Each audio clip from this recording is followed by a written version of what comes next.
Because I have nothing to hide. Like, I have nothing to run from. You are crazy. A rapper's ride. Soon after we spoke, Durk Banks, a.k.a. the performer Lil Durk, emerged from his lawyer's space and headed toward an SUV. Soon after that, he stepped out in front of the Fulton County Jail. One of his lawyers says he was swiftly taken into custody there, having swiftly flown back to Atlanta after he found out he was wanted. We found out we had a warrant. We was actually on tour. Once I heard, I immediately came back. He's willing to turn himself in and take care of what he needs to take care of. We immediately canceled the tour. He's got a multi-million-dollar salary music career going. Did you do it? Did you, this man, did you commit the other crimes of which you're accused? A bad background, just growing up as a child, about father being incarcerated for 25 years, 26 years. So I had a rough past, but like me moving to Atlanta, I just thought that just changed my whole. Lil Durk is currently facing serious prison time due to allegations that he orchestrated a hit on Quando Rondo. Prosecutors are determined to keep him behind bars, digging up new evidence that could link him to multiple unsolved cases. If any of these accusations stick, it could mean the end of the road for Durk. He has denied all charges, and the case remains ongoing. But to understand why prosecutors are so relentless, let's rewind to a pivotal incident in February 2019. Durk, along with King Von, who had signed to OTF less than a year prior, found themselves entangled in a case that shook the rap world. Reports allege that Durk, Von, their associate THF Bezu, and Chicago rapper AAB Hella Bands were involved in a robbery and shooting outside the Varsity restaurant in Atlanta. The victim, Alexander Witherspoon, was allegedly targeted, and according to police, Durk was caught on camera firing shots from his custom Jeep Trackhawk, the one with the big 300 plastered on the side. However, surveillance footage from the scene doesn't tell a straightforward story. What it does show is pure chaos. An SUV, reportedly linked to the suspects, pulls up, and moments later, all hell breaks loose. A struggle erupts near one of the vehicles, and at one point, a man wearing green shoes is seen running and stumbling multiple times. This is right before it starts. This is the car, and this is the SUV. Okay. So you're gonna see it in just 1 second. So the car with the lights on was also involved. That's the car that the gentleman was in. Like I said, if you're looking at it, hey guys, so in a minute you're about to see it. Okay. So I can't tell where he came up from, but you're gonna see the green shoes in a minute. Okay. Get your elbow over a little bit. So look at right here. This is the car. The SUV behind it is the SUV. And all those girls are talking in the SUV.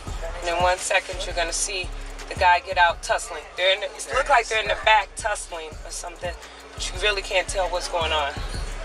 But if you see inside of that car, you see all that tussling. Right. So this is the guy. It's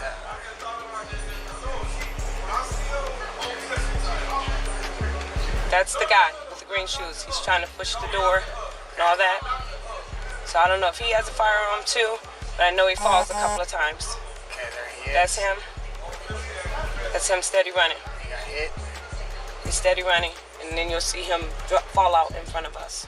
For weeks after the incident, Durk and Von carried on as if nothing had happened, while Atlanta police quietly worked to build their case. But by May 2019, the walls started closing in. King Von was taken down in a dramatic arrest that quickly went viral. Over 30 officers swarmed O Block to bring him in.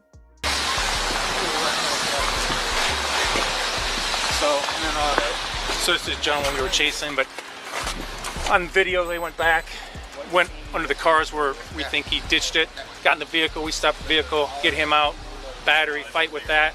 The vehicle takes off on us when we got this, and then we get about 50 people around us. What happened?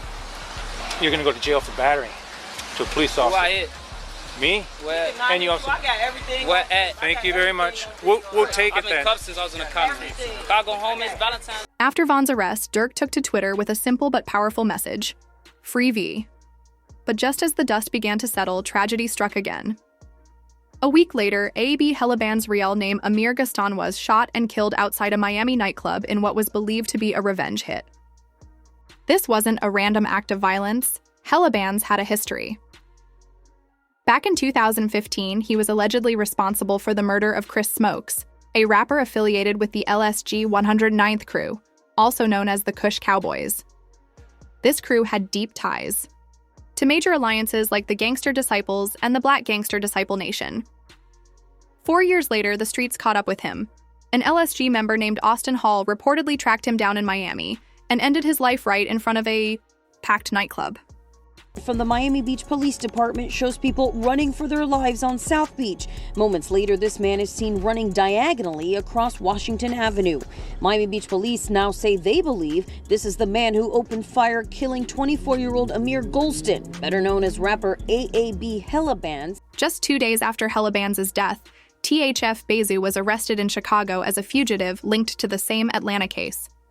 Meanwhile, despite the chaos surrounding their legal troubles, Von and Durk kept their music careers thriving. Shortly after Von's arrest, he dropped the remix of his hit track Crazy Story featuring Lil Durk, which exploded in popularity, racking up over 122 million views and even landing on the Billboard Global 200.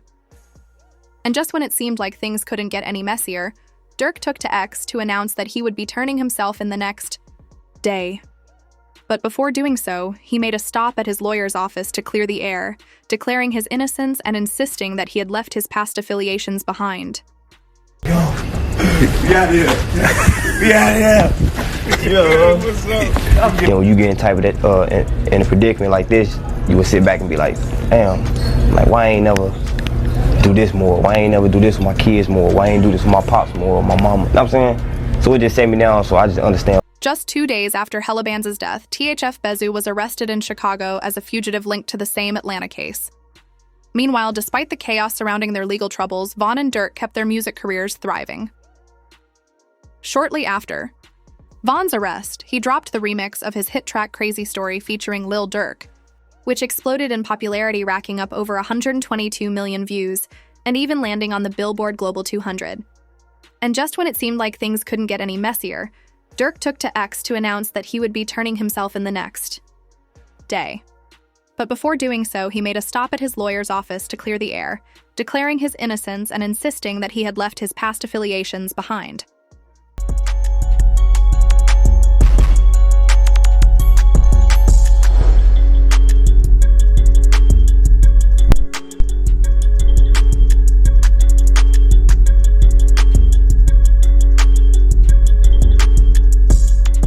Von's release came just a few days later after posting a $300,000 bail, but the judge threw a curveball. He and Durk were officially banned from being around each other. No music, no club appearances, no performances together. The evil twins couldn't even share a stage anymore. For fans who had followed their rise, this separation was a major blow, but things took an even darker turn. Fast forward to February 2020, and King Von dropped Took Her to the OA track that instantly took the internet by storm. The song tells the story of Von bringing a woman back to his home turf, O Block. But the music video is where the real controversy started. Fans noticed an eerie tone, with many claiming the visuals were a direct shot at FBG Duck. One scene in particular had people talking an actor resembling Duck is left for dead, fueling speculation that the video was more than just storytelling. Within 6 months of its release, Von and his circle were named in reports tying them to a real-life conspiracy.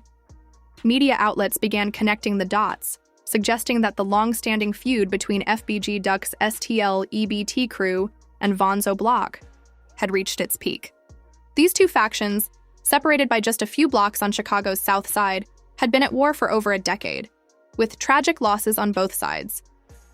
The alliances ran Deep O Block, Lamron, and 600 representing the Black Disciples BDs versus STL EBT, and Gyro City under the Gangster Disciples GDs. Lil Durk found himself caught in the middle early on. Coming out of Englewood, his Lamron set wasn't directly beefing with Duck's camp at first, but by aligning with Chief Keef and O Block, Durk was pulled into the conflict. Back in 2011, Durk's name was tied to a shooting in Woodlawn, further cementing his ties to the BD side. Then came the infamous diss tracks Duck's I'm From St. Lawrence and Lil Jojo's BDK Both taking direct shots at Durk's camp. The tension between these two factions didn't stay in the music. It spilled into the streets. Things escalated, even further in 2017 after King Von lost his close friend T. Roy. In response, FBG Duck and his crew, including FBG Brick, wasted no time mocking T. Roy's death on social media, fanning the flames of an already deadly rivalry. They so happy. It been funny as hell, cause I know folks know proud. They got him out the way. I know. I'm on live, G. Shut the f. It's funny. Before you even get it, it just came on. But still, this is damn. It deleted instantly. It just came on. Damn, T-Roy got popped. Why do you think the cabin so? When did that happen? Why you got to play a car garage? When did T-Roy get popped? Feeling now you ride the car. Damn, somebody popped him. Is he dead? Is he dead? Did he die? Damn, merchant, they popped T-Roy. It must don't be, it must ain't that important shit. It ain't all over the internet. I ain't see it. Shit. He must not be dead.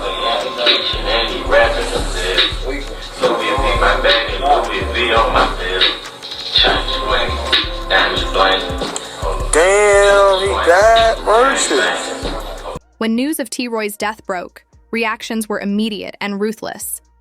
Live streams and social media posts showed people in disbelief, questioning whether it had really happened. Damn, T-Roy got poked? When did that happen? Is he dead? Did he die? Damn, merch they poked T-Roy. The disrespect didn't go unnoticed. Ons-Camp responded by forming the Get Back Ganga crew laser-focused on avenging their fallen members. What followed was a tragic wave of retaliations, including the deaths of FBG Duck's brother and other STL-EBT affiliates. Despite the mounting violence, Duck kept dropping music, releasing tracks like Slide and Chicago Legends. The latter shocked fans because, for once, Duck paid tribute to fallen rappers including Durk's cousin, Nusky, whom he had previously dissed. But if Duck thought this would smooth things over, he was mistaken. Von and Durk weren't having it. Von clapped back with "Took Her to the O," and let's just say the visuals weren't exactly subtle in mocking Duck.